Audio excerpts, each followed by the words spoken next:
आग ऐसी लगी कि बस्तियां जल गई,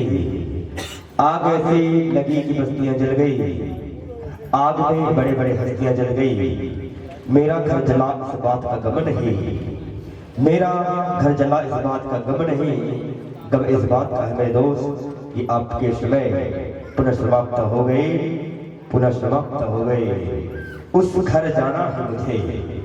उस घर जाना है मुझे जिस घर का नाम केदारनाथ है, और जहाँ के मुखिया का नाम भोलेनाथ है, भोलेनाथ है। एक बार जो ताली बजाएंगे हमारे संतों के लिए, जो बहुत ही सुमधुर गीतों की माध्यम संगीत के माध्यम से हमारे पावन मिर्जा पावन धाम पर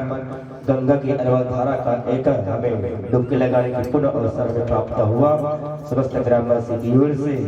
आपको तदिल को धन्यवाद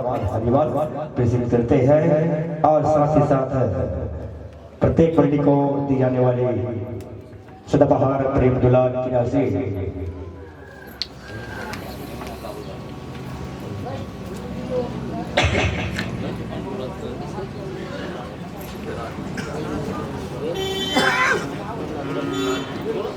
और इनके बाद